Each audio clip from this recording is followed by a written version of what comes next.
Graça e paz, irmãos. Amém. Carinha de surpresa, muita gente aí, né? Eu também, quando o pastor chegou assim, foi no chá de bebê da Rafaela. Aí ele falou assim, ele contou depois para mim como era, que eu ver primeiro dos dois vai pregar, que eu ver segundo vai dirigir o culto. Aí eu falei, tá vendo? Fica aparecendo demais. Mas é isso, graças a Deus, né, irmãos? Olha, a gente não está aqui para poder substituir o pastor. É isso. Impossível. Né? Pastor, o que ele tem aqui de sabedoria, conhecimento, uma base teológica muito extensa, pessoa fantástica, tem uma vida prática assim, totalmente idônea, totalmente transparente, né? Todos aqui conhecem o pastor mais tempo do que eu. Mas o que ele tem, que eu tenho, que você tem, cada um de nós temos, podemos ter as nossas individualidades, né? Como o pastor tem as dele, mas nós temos o mesmo coração, o coração de Cristo, amém? É esse coração de Cristo que eu vou nos falar essa noite. E também cada um de vocês pode um dia estar aqui, né? Tem isso, porque a palavra do Senhor diz no 2 Timóteo, capítulo 2, versículo 15, que devemos procurar o obreiro, o membro, né? O servo de Deus, ele deve procurar estar perfeito, andar no caminho perfeito, procurar manejar bem a palavra, apresentar-se, entendeu? E manejar bem a palavra de Deus, e que ele não se envergonhe do Evangelho de Cristo. Nós não nos envergonhamos desse Evangelho, que é um Evangelho de salvação, e é por causa dele que nós estamos aqui. Se não fosse esse Evangelho, o que seria de nós? Né? Talvez estávamos todos lá na velha criatura agora, saltando o carnaval, e não saltando, pulando essa data como nós estamos pulando. Para nós não faz diferença, a não ser a necessidade que temos de orar para essas pessoas e cumprir o ID de Cristo para poder chegar até elas, mostrar para elas que nós devemos viver em espírito e não na carne, como estão vivendo, não é? Não sou muito bom em oratória. Quando o pastor falou comigo, eu falei assim, não, pastor, o senhor quer que eu escreva um artigo, uma coisa assim? Não, para escrever é melhor, graças a Deus.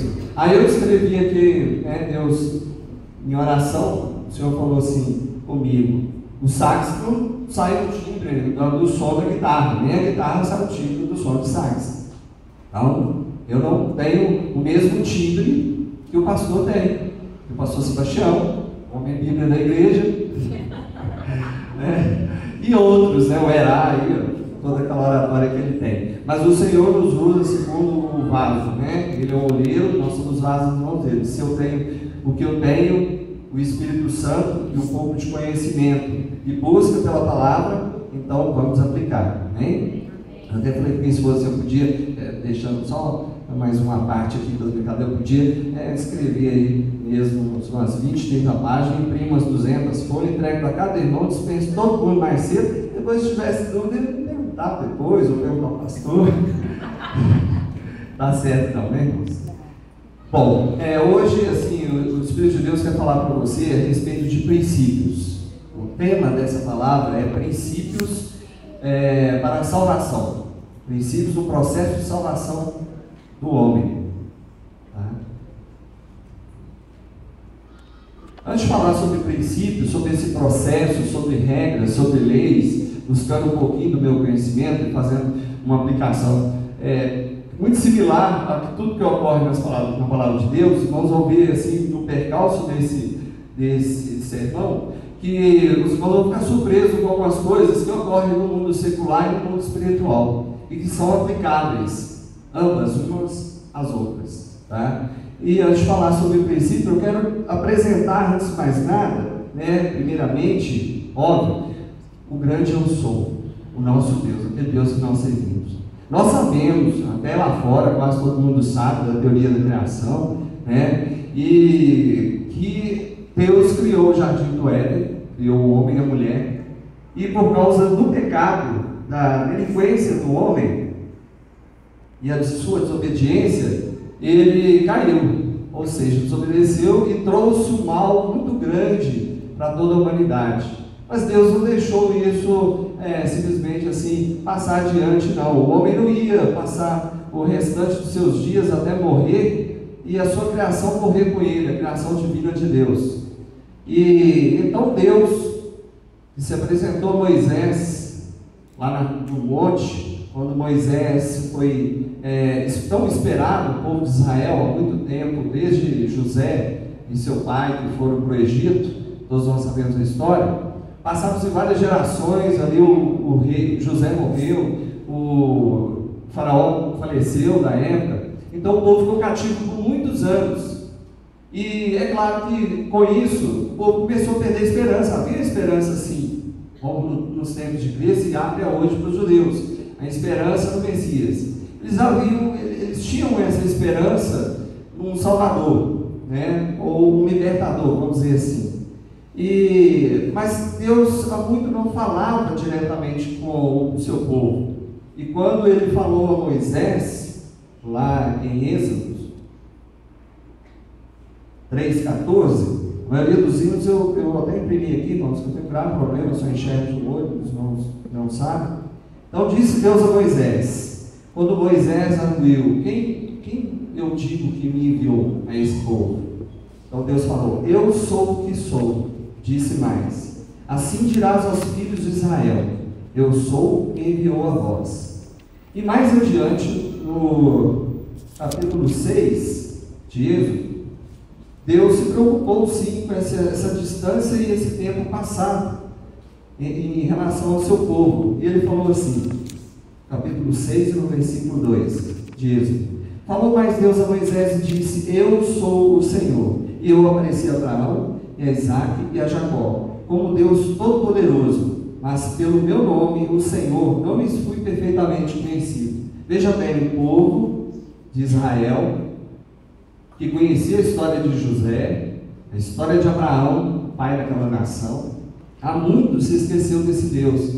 A esperança era fragilizada pela dureza daquele povo egípcio, e o castigo estava sobre eles. Um castigo muito grande, uma servidão muito forte para eles. E mesmo assim, entre eles, havia ainda aqueles que já estavam adorando os deuses do Egito Antigo. Então Deus precisava se apresentar a eles como eu sou. Ou seja, o que eu quero dizer nessa palavra, meu amigo visitante e meus irmãos, que esse Deus que se intitula Eu Sou, e que falou com Moisés para ir e falasse que o Eu Sou o enviou, esse Deus que é juiz de nossas causas, esse Deus é o que está aqui no nosso meio nessa noite. Esse Deus é que trouxe salvação, é esse Deus que esteve lá no Jardim do Éden, criando o homem com dignidade, com perfeição, se empenhando na natureza da sua criação.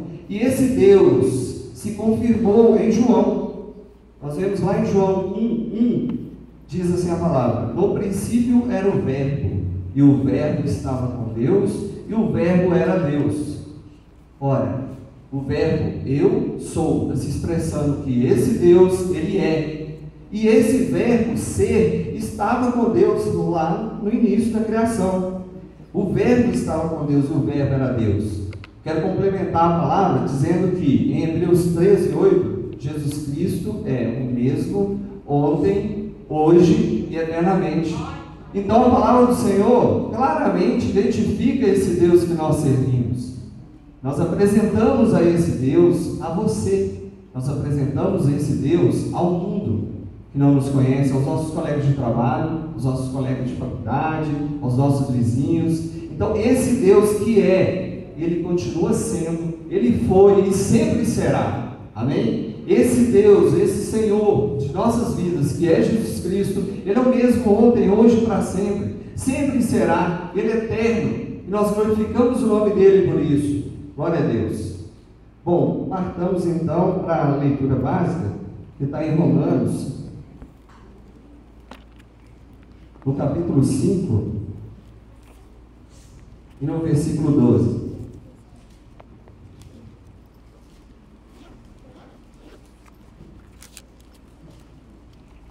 Os irmãos encontraram?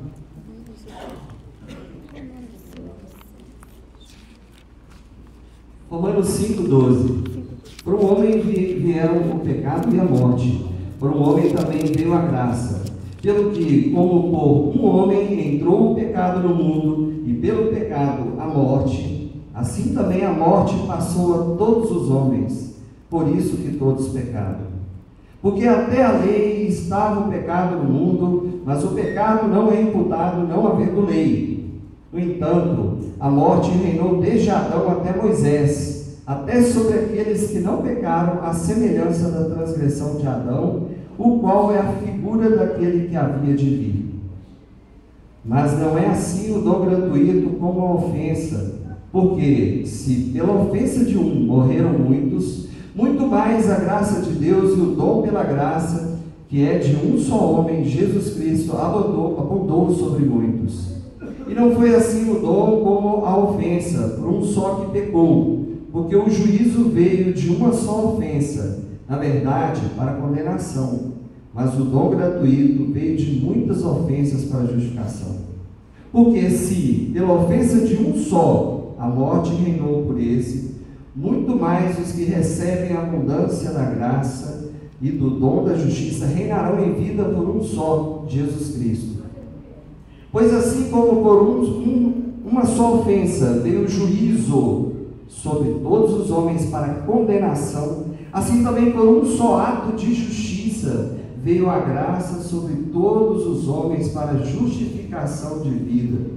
Porque como pela desobediência de um só homem, muitos foram feitos pecadores, assim, pela obediência de muitos, pela obediência de muitos serão feitos justos. Veio, porém, a lei para que a ofensa abundasse, mas onde o pecado abundou, superabundou a graça. Esse versículo é uma maravilha. Para que, assim como o pecado reinou na morte, também a graça reinasse pela justiça para a vida eterna, por Jesus Cristo nosso Senhor. É um texto longo e, assim, todos os versículos, eles dizem a mesma coisa de uma forma diferente. Uma hora está falando da lei e uma hora está falando de quem produziu a lei, e um outro momento está falando de como veio a ofensa ao mundo por um homem, e como Deus também, de forma justa, que Ele é justo, por um homem também Ele trouxe a salvação e trouxe a graça. Então, assim, às vezes a gente pensa assim, poxa, por Adão eu sofro hoje o ardor do trabalho. A minha esposa, quando teve filho, sofreu as dores do parto. Por Adão nós vemos a corrupção no mundo, mas por Jesus Cristo nós vemos a graça alcançada a todos nós. Amém? Glória a Deus. Aleluia. Bom, nós vamos falar então, dentro desse contexto, sobre os princípios. Princípios. Quando Deus falou no meu coração sobre isso, eu pensei assim, meu Deus, o que é princípios hoje em dia? Uma sociedade tão corrupta, cada vez menos, menos observadora de valores, cada vez corrompendo os valores, os princípios, as instituições estabelecidas, inclusive pela palavra e pela sociedade. O casamento, por exemplo, como que nessas últimas décadas o casamento tem sido totalmente assim, devastado, destruído este instituto. Há uma vontade muito grande em destruir esse instituto do casamento, da família.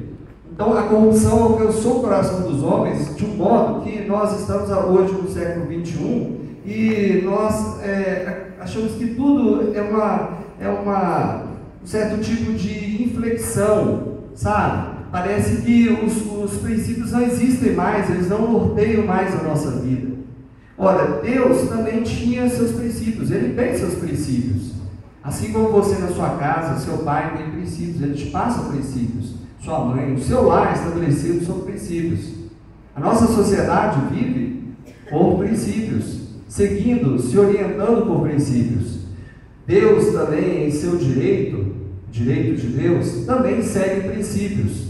Nós vamos ver que desde a criação Deus se orientou por princípios, assim como também a lei dos homens se orienta por princípios. Mas o que é princípios? Princípios são fontes orientadoras, são aquelas fontes que elas nos conduzem, que elas conduzem o modo como o ser vai se comportar na sociedade. Então esses princípios que fazem com que a nossa conduta seja regida por uma lei ou por um senso de justiça, seja qual for, a justiça dos homens ou a justiça de Deus, esses princípios aqui traz para nós não somente orientação da conduta, mas um modo de como nós vamos produzir as leis e as regras sociais.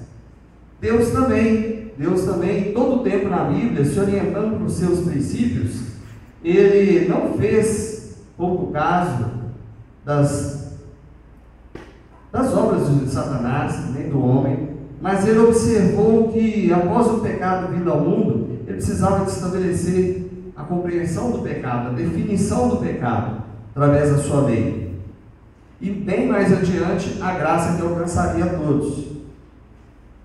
Nós vemos que Deus então Ele elaborou um plano de salvação.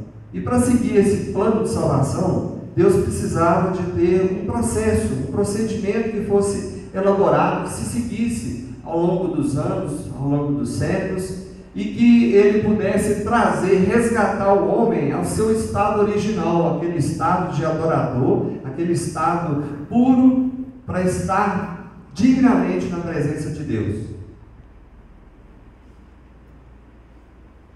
Então, o direito humano e o direito divino, nós chegamos lá exatamente. Quando houve, então, esse estabelecimento da lei de Moisés, que trouxe, então, o pecado, conforme o texto diz, a definição do pecado, então a lei definiu o pecado: não matarás, não furtarás e outros, né?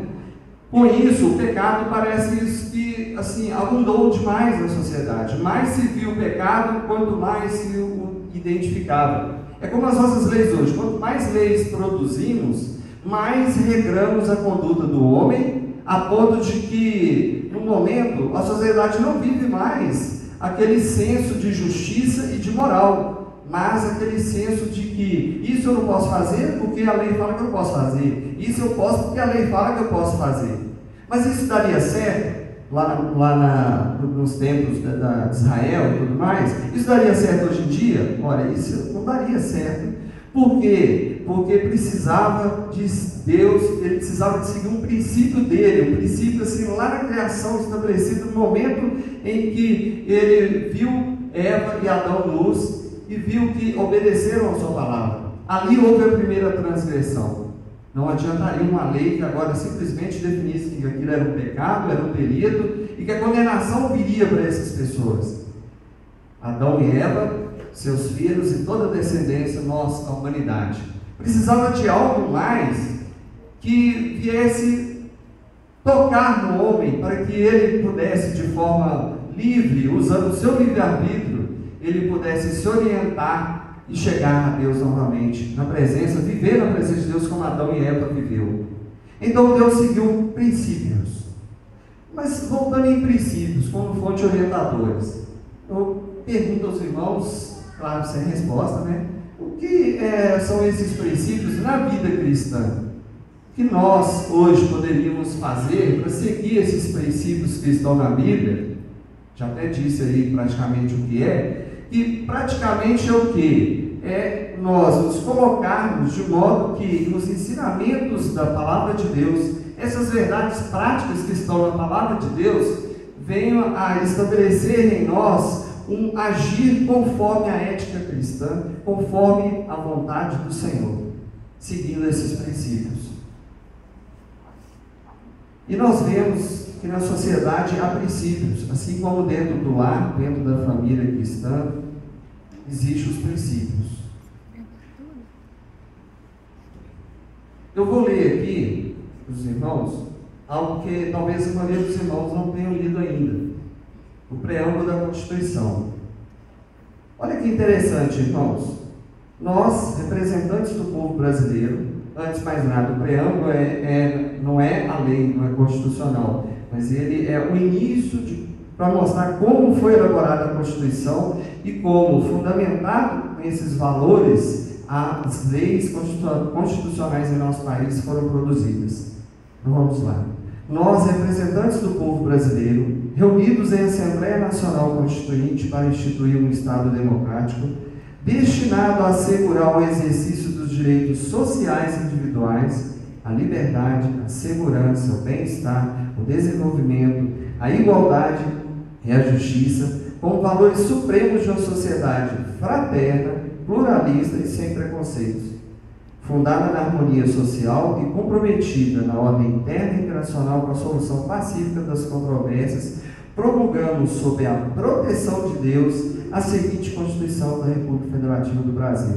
Se observarmos bem, no preâmbulo, ele traz aqui direitos, os direitos individuais, a liberdade, a segurança, o bem-estar, e ele apresenta os fundamentos, os princípios da nossa sociedade, que tem que ser fraterna, pluralista e sem preconceitos. Ainda fala mais ainda que faz tudo isso sob a proteção de Deus. Agora eu pergunto aos irmãos, como que faz tudo isso sob a proteção de Deus?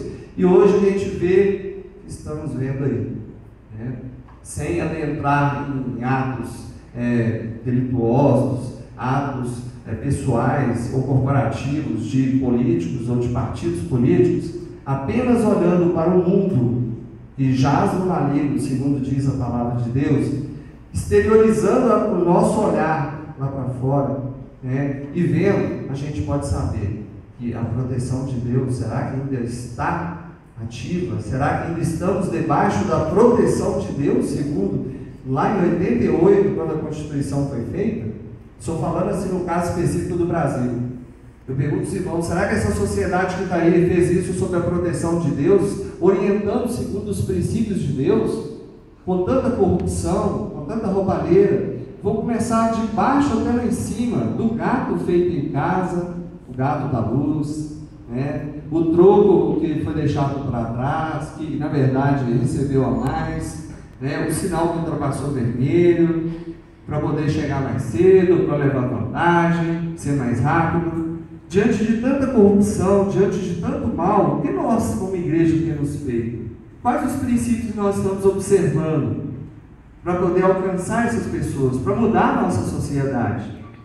Eu lembro bem quando eu estava na metade praticamente do quinto período, se eu não me engano, do curso, e Deus falou comigo de uma forma assim grandiosa. Eu me vi num embate tremendo com a comunidade acadêmica e com alguns mestres, porque na época, foi em 2008, se eu não me engano, estava tendo muito adoção homoafetiva. Então era assim, estava na mídia, em São Paulo, um casal de homossexuais que adotaram uma criança, aquela questão dos dois pais na carteira. Então eu fui e produzi um artigo sobre adoção homoafetiva, e num seminário, eu lembro que eu falei assim, Deus, orando, eu falei assim, vou começar esse seminário agora, eu sei que vai haver polêmica, eu estou seguindo os teus princípios, Deus, e estou seguindo a lei também, porque o Código Civil até hoje ainda fala que o casamento entre homem e mulher, e não permite a adoção, a lei pura, literalmente o jeito que está lá, não permite a adoção por um casal homoafetivo. Hoje se permite porque isso foi flexionado, e a jurisprudência, os juízes simplesmente, seguindo esses novos paradigmas, deram de causa das pessoas. Mas assim, o Código Civil, a Constituição fala claramente que o casamento é entre homem e mulher. Bom, pegando todo esse fundamento de leis, de normas, esparsas no Código Civil, na Constituição, no Estatuto da Criança e do Adolescente, produzi um artigo. Aí na época eu falei, Senhor, primeiro artigo que eu produzo, e assim, ficou muito bom, graças a Deus, tanto que marcaram um seminário para apresentar. Mas eu sei que eu vou enfrentar uma grande luta, porque eu vou começar falando lá da criação, quando Deus produziu, Deus criou, homem e mulher. E, então, assim, eu sei que eu vou falar a palavra de Deus também ali naquele seminário. Eu vou aproveitar a oportunidade.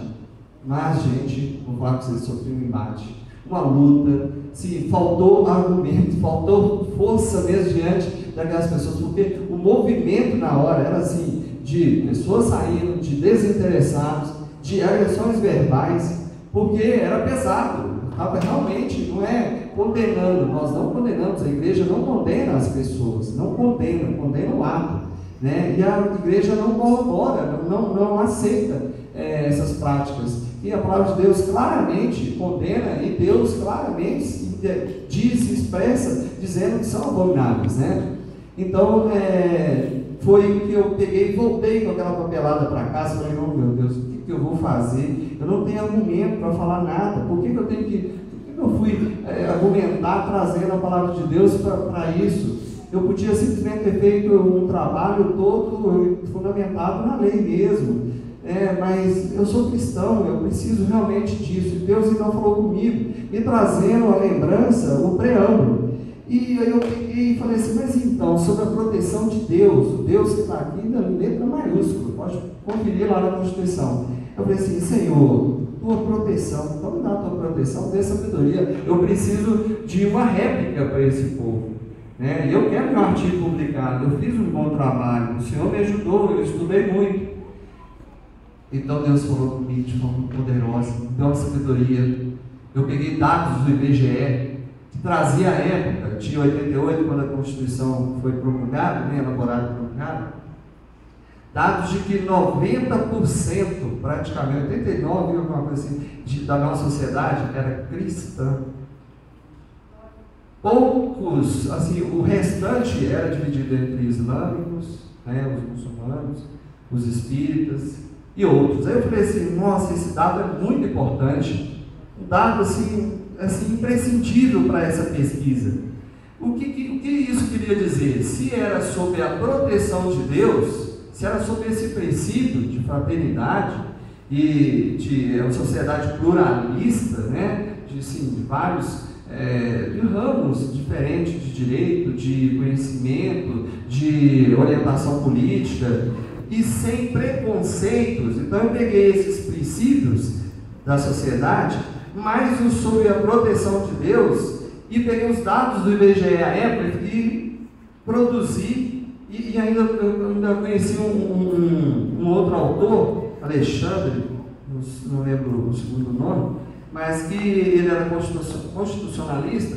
Então eu peguei e falei assim, olha só, eu tenho tudo à mão agora. Então eu fui para a réplica, marcamos um ano de seminário, peguei aquilo lá e falei assim, olha, como que uma sociedade que se dizia cristã, agora quando você fala que a sociedade é cristã, a maioria, segundo o IBGE, era 90% cristã.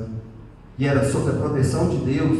E se era a proteção de Deus, que Deus é esse que a sociedade à época, com a maioria, já que nós estamos implantando um Estado democrático, saindo da ditadura, que Deus é este que eles colocaram aqui no preâmbulo. Que Deus é esse que eles arrogaram para si, para poder escrever aqui sobre a sua proteção. E que falta de preconceito é esse? Que tipo de preconceito é esse que fala que sem preconceito? Então vocês vão me ouvir. Aí eu falei assim, olha, esse Deus é Jesus Cristo Todo-Poderoso, o Deus que eu sirvo, o nosso Deus. Por quê? Porque independente de ser católico ou evangélico, a sociedade era 90% cristã. Então era esse Deus que está falando na Constituição, não era Maomé, não era Maomé o profeta, né? Não era lá, não era Buda, não era outro Deus, senão Deus cristão. E se os próprios católicos, como vocês, também seguem a esse Deus, são considerados cristãos, então eu posso muito bem argumentar assim, que é sobre a proteção desse Deus que produzir a norma. E se a norma diz que esse tipo de novo paradigma que quebra a sociedade vem trazer a liberdade para casar entre si os homossexuais ou adotarem crianças, então simplesmente nós estamos infringindo a Constituição. No final, irmãos, não grande demais, o artigo foi produzido no Instituto Brasileiro de Direito de Família, está lá até hoje. E muita gente calou a boca, para a glória de Deus. Amém? Louvado seja o nome do Senhor. Bom, dando continuidade, vou fazer aqui algumas coisas que o paralelo entre o que a lei humana e a lei de Deus traz como princípios para a nossa vida. A própria Constituição de 88 diz que um dos princípios fundamentais é a dignidade da pessoa humana. Está lá no artigo 1º, inciso 3. E a Bíblia? Onde está a dignidade do ser humano na Bíblia? Muito fácil. Quando Deus criou você, quando Deus criou o homem, Ele o criou com dignidade. Porque dentre todos da criação, todos os seres, foi o único que foi criado à imagem e semelhança de Deus. Deus dignificou você, Deus dignificou o homem. Então você, meu irmão, você, meu amigo, é a imagem e semelhança de Deus. Deus te criou com carinho, com amor, e Ele quer que você esteja ao lado dele, antes que venha o juízo, que é o processo que nós vamos demonstrar aqui. Dentro de outras áreas do direito, nós vemos o direito trabalhista, a intangibilidade salarial, ou seja, a irredutibilidade do salário e a proteção do salário, que está na CLT. A gente não precisa ficar citando aqui, né? Senão vai ser uma aula de direito. Mas olha que interessante. Aí vem a palavra do Senhor e fala assim: olha, pois digno é o trabalhador do seu salário. Lucas 10, 7. Interessante, como que é a palavra de Deus, as leis dos homens, sabe? Quando fala em princípios, porque até agora eu não estou falando de lei. A lei falou que é homicida, que, né, quem comete ou seja, mata, né? E o próprio um dos mandamentos não matarás, então é lei seca, mas dentro de princípios, como que há princípios na lei humana, no direito humano, não na lei, como que o homem se orienta por princípios e Deus também nos dá esses princípios na sua palavra. Veja o direito penal. O direito penal, então, ele é todo fundamentado na própria Bíblia, sabe? Uma boa parte dele está seguindo exatamente o Pentateuco, e outra parte, para quem estuda direito aí, o Eraçado e tal, Código de Manu e outros, né? Bom, aí vem lá o direito penal e fala assim: princípio da legalidade e da anterioridade da lei. Não há crime sem lei anterior que o defina, nem pena sem prévia combinação legal. Ou seja, não há pecado se não houver lei, se Deus não instituir, não definir o pecado. E Deus definiu o pecado. Aí você fala assim: mas Sodoma, Gomorra, o povo que viveu antes da lei, então morreram, então condenados de forma injusta, sem lei para definir. Ora, a lei estava estabelecida naquele momento em Moisés, mas os princípios de Deus estavam estabelecidos lá no jardim do Éden. Quando o homem caiu e Deus deu a sua primeira sentença, ele falou para a mulher que ela daria a primeira sentença de dor para a mulher, ela daria luz em meio às dores. E o homem, no suor do seu trabalho, ele ia arrancar o produto da terra. E a serpente, Satanás, ele já de imediato já lançou a sentença sobre ela, que haveria que pisaria na sua cabeça e ela lhe feriria o calcanhar. Jesus Cristo, quando foi crucificado, sofreu na cruz, mas foi vitorioso para a glória de Deus Pai. Na cruz ele ressurreto. Então, dando continuidade, nós vimos que também, muito interessante, o princípio da irredutibilidade da lei mais severa. No nosso país, uma lei que é criada hoje no direito penal, ela não pode retroagir para quem já cometeu o crime antes, só se ela for benéfica. Se ela for maléfica, ela vai, por exemplo, combinar uma pena com 10 anos a mais, 1 ano a mais do que a pena que o réu já tinha tido, né, definido a ele pela justiça. Então, Deus, de modo assim, gracioso, trouxe para nós também uma aplicação bíblica a respeito disso. Porque a lei só pode retroagir para beneficiar o réu, mas a graça de Cristo, no perdão dos pecados, retroagiu e avançou no tempo para alcançar todos nós. Então veio a graça de Cristo, e ela atingiu todos aqueles antes e os depois. Um sofrimento de um homem, como foi dito aqui em Romanos 5, através de veio a ofensa ao mundo, e através também de um homem puro, santo, veio a graça que atingiu a todos nós até hoje. E que se o pecado abundou com a lei, se o pecado abundou no mundo e o mundo se tornou corrupto, e houve um massacre de valores, de princípios sociais, um massacre da humanidade em tantas guerras, Deus trouxe para nós a graça para alcançar a todos por meio também de um só, Jesus Cristo. Aleluia. Bom, vamos ao direito civil. Eu só peguei um pouco de cada um, já tive uma lista extensa que eu acho assim, maravilhoso. Quando eu comecei a ler, eu fui assim, meu coração fervilhando, eu falei: Senhor, maravilha, eu nunca fiz isso, e é muito bacana. Aí eu falo, por exemplo, um dos tantos princípios do direito civil, a onerosidade excessiva. né? Está lá em Código Civil no 478, 480. Eu estava lendo sobre isso aí, então eu pensei assim, quantos contratos, quantas pessoas compram carro, compram casa, e passa algum tempo, não consegue pagar, os juros se tornam assim, exorbitantes, há uma mudança no equilíbrio financeiro do nosso país, e muitas vezes muitos vão à bancarrota, vamos dizer assim, muitos vão à falência. Então eu me lembrei nesse momento e falei assim, Senhor, mas esse é o mais difícil dos princípios, eu podia pegar tantos outros, mas logo esse. Então Deus me levou a palavra daquele credor diante do rei.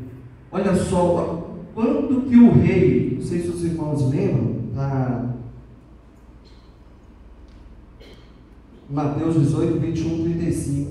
Então um certo homem devia muito para o rei, e aquela dívida foi só aumentando. Então no momento que o rei o encarcerou e foi lá e pediu que os guardas o pegassem e o algemassem e tudo mais, e lançaram na masmorra, vamos dizer assim, pela dívida dele, então ele implorou diante desse Deus, desse rei, e aqui está praticamente assim, uma analogia, é Deus, Jesus falando do Pai. Então ele implorou diante desse rei que o perdoasse. A dívida dele era enorme, muito grande. Olha a onerosidade que foi ali, daquele empréstimo, ou daquela dívida que ele contraiu com o rei, era muito grande. E o rei o perdoou, se comoveu com ele naquele momento que ele ali chorou e tudo mais, ele se trancafiado. Mas a prática não foi, ele não levou aquilo na sua vida prática, e não perdoou um menor que lhe devia uma ovelha, que devia muito menos.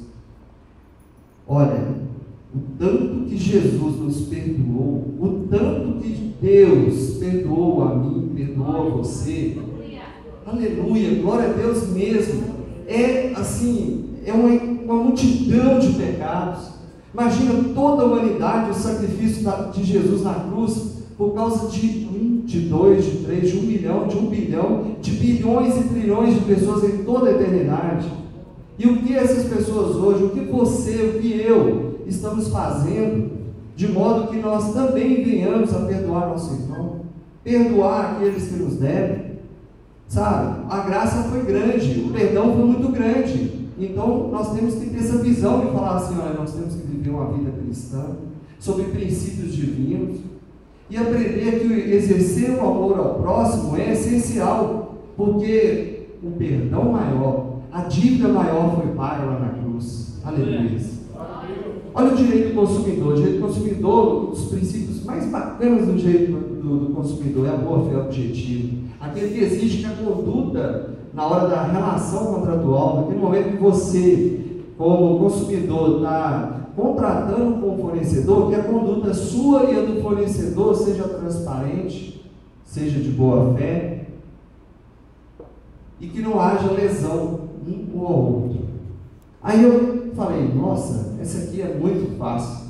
Então eu fui em Mateus 5,37, e lá eu peguei a palavra de Cristo. Seja, porém, o vosso falar sim, sim, não, não, porque o que passa disso é de procedência maligna, e o que passa disso é de má fé. Olha só, a própria palavra de Deus diz que nós também temos que ter um comportamento baseado na boa fé objetiva, que é um princípio do direito humano, e é um princípio bíblico, que nós venhamos como cristãos andar também e se comportar também dessa forma, com boa fé objetiva. Bom, irmãos, agora é aquele momento que eu vou fazer igual o presbítero Nélias. Está posto o julgamento, o tribunal, o processo é estabelecido. Deus, agora nós vamos passar a aplicar os princípios bíblicos a essas palavras. Então Deus lá no início deixou assim, visível que a todo homem é dado o direito de livre-arbítrio. Em Deuteronômio 30, 19 e 20, a palavra de Deus diz: os céus e a terra tomam hoje por testemunhas contra vós, de que te tenho proposto a vida e a morte, a bênção e a maldição. Olha só, Deus está propondo para você, que não conhece Ele, que está conhecendo Ele nessa noite, ou que já ouviu falar desse Deus, desse grande eu sou, desse Jesus Cristo, homem, esse Jesus Cristo, Deus, Ele está propondo para você a vida e a morte, a bênção e a maldição. Aí Ele vem com o verbo, que aqui nos deixa claro o estabelecimento do livre-arbítrio na vida do homem. Escolhe, pois, a vida para que vivas, tu e tua descendência, amando ao Senhor teu Deus, dando ouvidos à sua voz e achegando-te a Ele, pois Ele é a tua vida e o prolongamento dos seus dias. Olha só, Deus claramente deu a você, meu amigo, o livre-arbítrio para escolher. Apesar de tudo isso, de todos esses princípios, de toda essa regra, de todo esse processo, de plano de salvação de Deus, Ele ainda te dá a liberdade de escolher entre a vida e a morte. Apesar do sacrifício de Cristo lá, do seu Filho amado, lá na cruz de Jesus Cristo, Ele ainda te dá essa oportunidade, simplesmente de falar assim: está posto, é isso, entendeu? Meu filho sofreu muito, pagou muito pelos pecados, entendeu? Então eu não tenho mais aqui, quer saber? Não dou mais livre-arbítrio, e não existe mais, ou todos vão morrer ou todos vão viver, entendeu? De forma generalizada, eu quero todos os homens. Na verdade, a própria palavra de Deus diz que Ele quer que todos se salvem e que nenhum se perca. Justamente por isso Ele dá essa oportunidade, esse princípio, Ele segue esse princípio do livre-arbítrio. E esse princípio, ele não está assim expresso lá na Bíblia. Em um momento na Bíblia você vai falar assim: eu, Deus Todo-Poderoso, dou a vocês, homens, a liberdade, o livre-arbítrio. Não, mas ele está bem transparente quando, por diversas passagens, vou ler só mais duas aqui: vivam como pessoas livres, mas não usem a liberdade como desculpa para fazer o mal. 1 Pedro 2,16. E em João 8,24, eu disse que vocês morrerão em seus pecados, se vocês não crerem que eu sou, e a palavra vem, eu sou, mesmo maiúsculo, de fato morrerão em seus pecados. Olha a palavra de Deus para você hoje, meu amigo visitante. Você que ainda não aceitou Jesus Cristo, Deus te dá oportunidade nessa noite. Em Salmo 119:30, escolhi o caminho da fidelidade, decidi seguir as tuas ordenanças. Isso aí é o que cada um de nós fizemos. Quando você, quando eu, levantamos a mão, choramos, nos arrependemos dos nossos pecados e nos entregamos a Ele. Então nós escolhemos o caminho da fidelidade. Que nessa noite você possa refletir sobre isso. Vamos ver um princípio interessante. Esse princípio a gente lê e a gente passa por ele e parece assim, como se fosse simplesmente igual um jargão popular. A gente fala, mas a gente sabe só a aplicação, só ali a cerne, mas nunca para e pensa: puxa vida, isso aqui é algo muito importante, isso aqui é um princípio bíblico a ser seguido. O princípio da sabedoria. Olha só, o temor do Senhor é o princípio da sabedoria, e o conhecimento do santo a prudência. Para mim, isso em Provérbios 9:10, para mim, ser sábio é conhecer a Deus, é temer a Deus. Quer ser sábio? Quer ter sabedoria? Quer ser inteligente? Entregue a sua vida a Cristo. Isso é ter sabedoria. Um próximo princípio é o da fé. Aí alguns vão passar: fé é princípio? Então eu vou provar que é.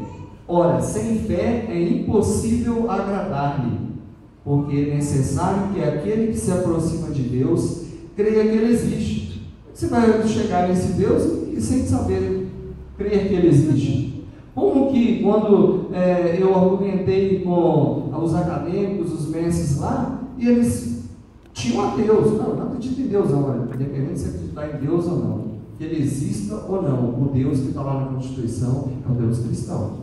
Porque aquela sociedade que se juntou para produzir aquela Constituição e sair daquele estado da ditadura para o estado democrático era uma sociedade cristã. E o Deus cristão, dos cristãos, dos católicos, dos evangélicos, é Jesus Cristo.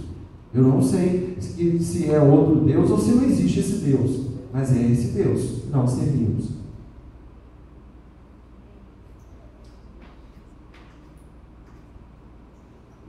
Porque nos tornamos participantes de Cristo se retivermos firmemente o princípio da nossa confiança até o fim, Olha só, o princípio da nossa confiança até o fim. Aqui já está falando, o que é esse princípio da nossa confiança? De acordo com a etimologia, né? A etimologia estuda as palavras, o significado das palavras, né? A origem das palavras. A palavra fé tem origem no grego pistia, que indica a noção de acreditar. E no latim fides, que remete para uma atitude de fidelidade e de confiança, ou seja, de fé. Então, quando lemos em Hebreus 3,14, porque nos tornamos participantes de Cristo, se retivermos firmemente o princípio da nossa confiança até o fim. Aí vem Paulo e fala claramente para nós que ele combateu com o combate. O final da frase dele, o que ele guardou? A fé. A fé. Então, eu simplesmente me maravilhei com isso aqui. Eu falei assim, olha só, eu vi a fé. Né? Eu senti a fé, eu sinto fé, eu tenho fé, mas eu não vi a fé como um princípio, até ler essa parte, até que o Espírito Santo me falasse, a fé é um princípio, e é sobre esse princípio que você está aqui, é sobre esse princípio que você vive a sua vida cristã, e que você deve viver essa vida cristã. Aí você pergunta assim, mas e arrependimento, vida de santidade, prática do amor a Deus e ao próximo? Obediência são imprescindíveis sim à salvação, mas são atos de fé. Se você arrependeu, foi um ato de fé. Se você ama o seu próximo, se você ama a Deus, é um ato de fé. Olha o princípio aí, estando orientando e sendo supremo, ou seja, a supremacia do princípio, regendo as ações, a conduta do ser humano. Maravilhoso isso, irmãos. Glória a Deus. Então Deus planejou o melhor para o homem na terra, liberdade, direitos, deveres, com regras. Aí os irmãos me perguntam, e o que é regra? Olha, regra é a forma expressa de orientar uma conduta, de uma forma ou de outra, seguindo o que? Uma justiça pré-estabelecida, e orientando-se por que meio? Através dos princípios. Certo? E Deus, né, seguindo as regras no seu plano de salvação, ele se orientou por um princípio que está superior a todos esses. E é esse princípio que fez com que o seu plano realmente funcionasse. O princípio da expiação do pecado pelo derramamento de sangue inocente. Nossa, princípio grande, longo, o que é isso? Levíticos 17:11. Porque a vida da carne está no sangue, pelo que vou tenho dado sobre o altar para fazer expiação pelas vossas almas. Porquanto é o sangue que fará expiação pela alma. Então, a essência do processo da salvação do homem foi a missão de amor de Cristo para a humanidade. Ou seja, esse princípio de expiação do pecado pelo derramamento de sangue inocente, que ele era observado em toda a lei mosaica, desde Moisés, quando eles ofereciam o sangue dos animais para poder expiar os pecados daquela nação, isso foi alterado, porque o maior dos inocentes, Deus, seu Filho amado, Jesus Cristo, ele veio e ele cumpriu esse princípio. Por meio dele, glória a Deus, ele expiou os pecados de toda a humanidade. Por meio dele, por meio do sangue derramado por ele, foi um ato de fé, foi um ato de amor de Cristo, seu Filho, Filho de Deus, que veio ao mundo. E por esse ato, totalmente contraposto ao ato de Adão, que trouxe para nós toda a condenação, veio um homem, Jesus Cristo, e o seu sangue derramado na cruz, por mim e por você, expiou os nossos pecados. Aleluia, glória a Deus. Aleluia. E agora eu quero falar sobre o processo. Deus fez todo o planejamento lá na eternidade, mas ele tinha que seguir um processo justo. Eu quero apresentar agora os sujeitos deste processo. Os sujeitos do processo estão bem claros: é Deus, Jesus Cristo, Satanás, a serpente, e o homem. Deus como juiz supremo. Vamos ver a palavra de Deus.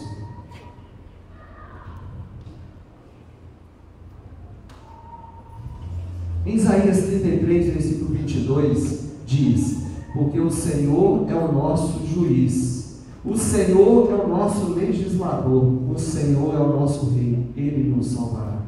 Então, o Senhor é o nosso juiz. 2.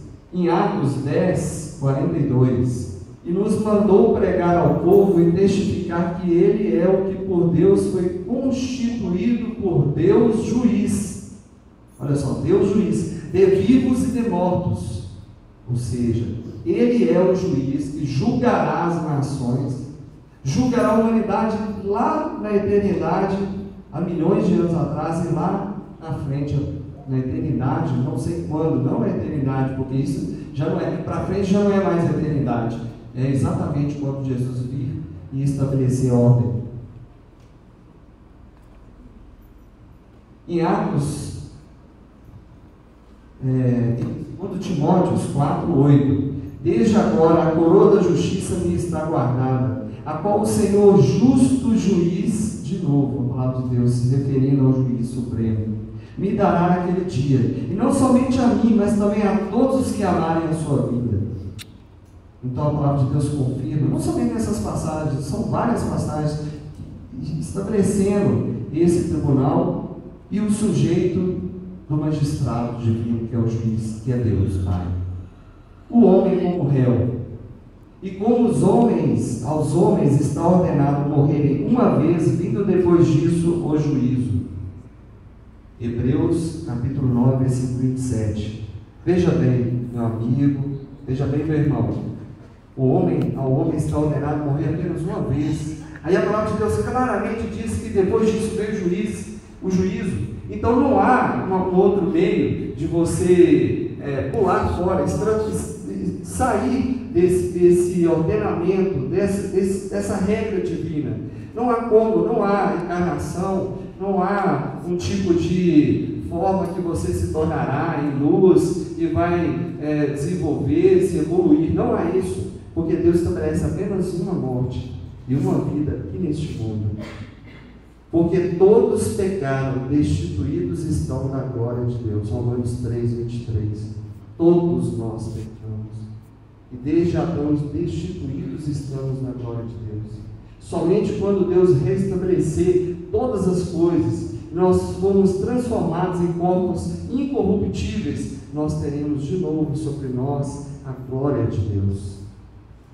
Portanto, como por um homem entrou o pecado no mundo, e pelo pecado a morte, assim também a morte passou a todos os homens, por isso que todos pecaram. Porque já é tempo que comece o julgamento pela casa de Deus. E, se primeiro começa por nós, qual será o fim daqueles que são desobedientes ao Evangelho de Deus? 1 Pedro 4,17. Palavra dura para a igreja. Primeiro o julgamento vem para nós. O julgamento diário de Deus na sua vida, na sua consciência, no seu tratar, no seu irmão, na sua vida lá no meio secular. E depois, meu amigo, nós que estamos na casa de Deus, temos que estar diante do Senhor para prestar contas, muito mais prestará conta os desobedientes ao Evangelho de Deus. Então nós precisamos e estamos dia após dia andando em santidade com o Senhor, buscando a santidade para não passarmos por esse julgamento sem o nosso advogado que virá em seguida. Bom, Satanás como acusador. Em Apocalipse, no capítulo 12, no versículo 10, diz: então ouvi grande voz do céu, proclamando: agora veio a salvação, o poder, o reino do nosso Deus e a autoridade de seu Cristo, pois foi expulso o acusador de nossos irmãos, o mesmo que os acusa de dia e de noite diante de nosso Deus. Aqui está o papel do diabo, te acusar sua consciência, acusar sua vida, seus erros e suas falhas. Esse é o papel do inimigo, porque ele quer te destruir. Ele veio para matar e destruir a sua alma, mas Jesus veio para trazer paz e paz e abundância. Glória a Deus, aleluia. Louvado seja o nome do Senhor. E a combinação da pena, já que nós falamos tanto de forma jurídica, né? E a combinação da pena, ou seja, qual é a pena estabelecida a partir do pecado? Está tão claro lá em Romanos 6, 23, porque o salário do pecado é a morte, mas o dom gratuito de Deus é a vida eterna por Cristo Jesus, nosso Senhor. Glória a Deus, aleluia. Quando fala que o salário, esse termo aqui, ele não foi, não há eu lembro sobre isso, não há uma justa colocação de um termo que veio do grego para nossa língua, né, na tradução, então ficou como salário. Mas, obviamente, esse salário aí, a recompensa de você ter pecado, ele pode ser traduzido, e é traduzido como a pena que cabe ao pecado, que é a morte, né? Traz essa pena para nós. Né? O pecado traz a morte, traz a destruição. E Jesus, glória a Deus, nosso defensor. Se não existisse esse defensor, estaríamos diante do tribunal, com Satanás nos acusando. E diante desse tribunal, o que seríamos de nós? Como nós íamos ser julgados de forma justa? Como que nós íamos apresentar a nossa demanda diante de Deus e falar: Senhor, Senhor, agora estou condenado, eu fiz isso, fiz aquilo. Quem poderá nos defender? Como diz Chapolin. Cadê Deus? Jesus como defensor. Meus filhinhos, 1 João 2:1, essas coisas vos escrevo, para que não pequeis. Ou seja, também não é para nós viver uma vida de pecado. Lá atrás nós falamos sobre isso. E se alguém pecar, temos um advogado para com o Pai, Jesus Cristo o justo. Aleluia, glória a Deus.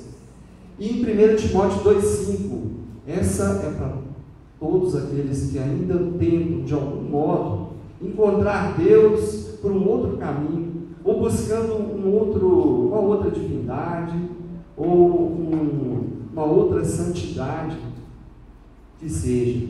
1 Timóteo 2:5, porque há um só Deus, o eu sou,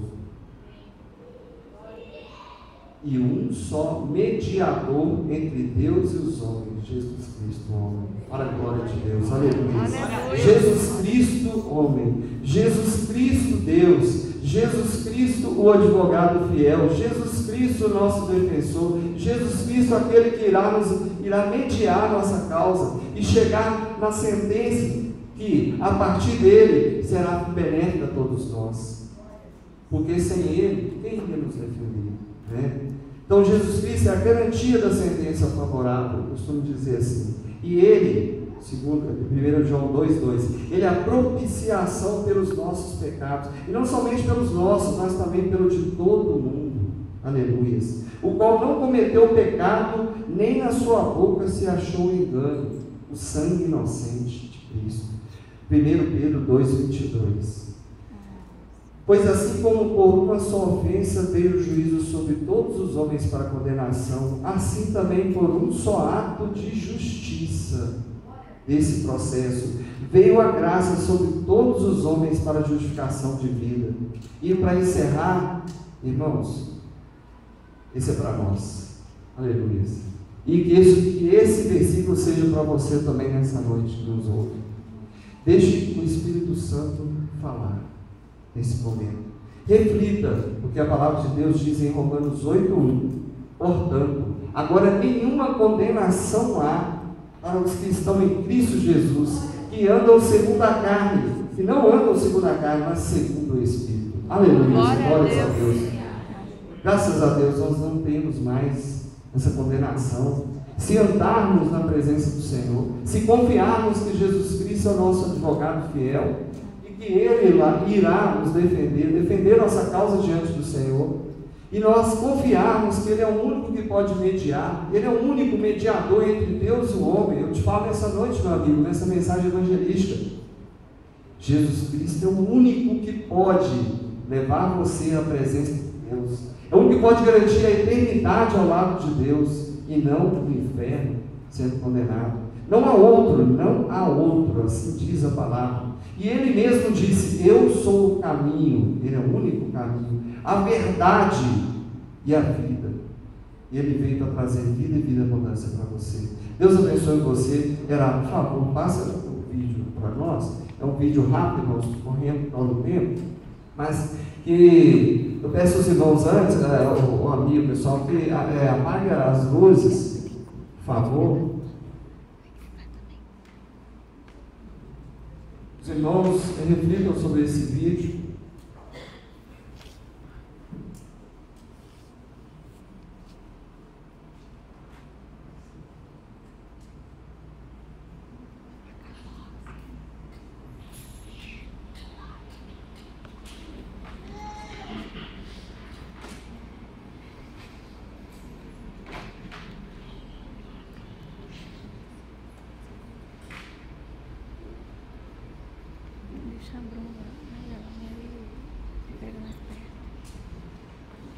É um vídeo rápido, né, irmãos? Mas eu achei muito interessante diante de tanta coisa que a gente passa hoje em dia no nosso mundo.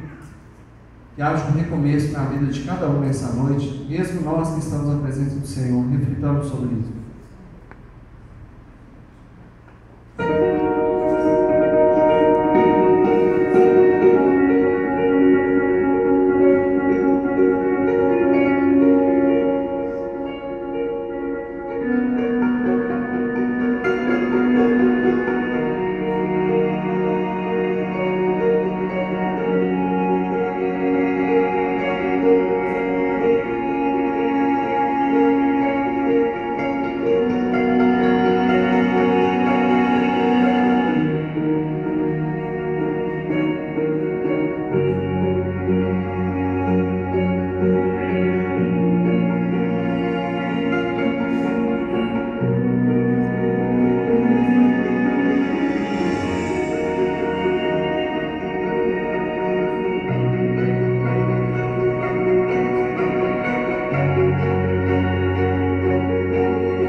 Glória a Deus. Receba, meu irmão. Receba a graça de Deus. Meu amigo, receba esse dom gratuito que Jesus tem para você. Recomece a sua vida. Recomece a sua vida, meu irmão, que está abalado aí em sua fé. Siga esse princípio. Pense em Cristo. Pense na oportunidade que Ele deu a você para recomeçar. Recomece, meu amigo.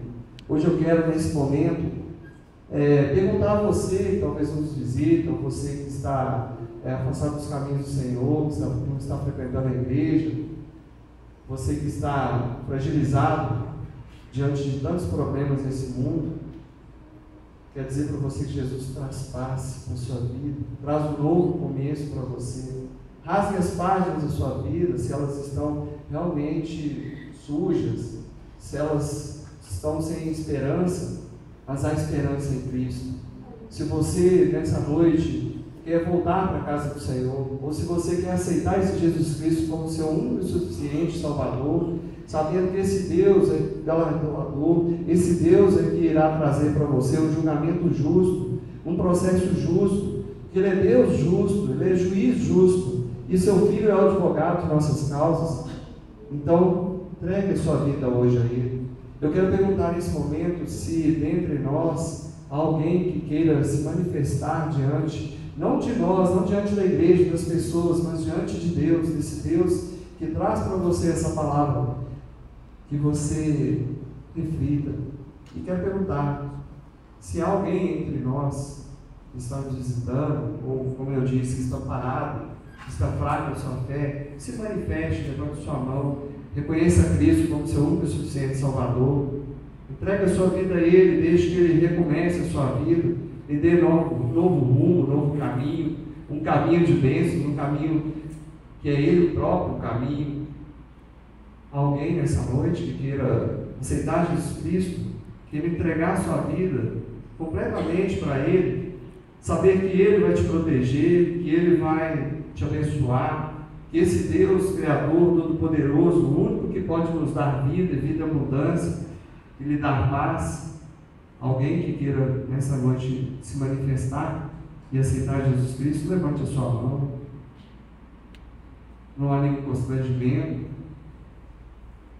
mas se não há alguém, reflita, meu amigo. Volte com essa mensagem para sua casa. Essa mensagem não é minha, essa mensagem não é da igreja, essa mensagem é de Deus para você. E que Ele te dê oportunidades. E que essas oportunidades, ainda que diante do anunciamento de tanta catástrofe, da breve vinda de Cristo e finalização de todas as coisas, desse julgamento que está por vir, ainda assim, eu oro a Deus para que Ele lhe dê oportunidades, e muitas, e que não sejam somente nessa noite. Deus abençoe você. Obrigado.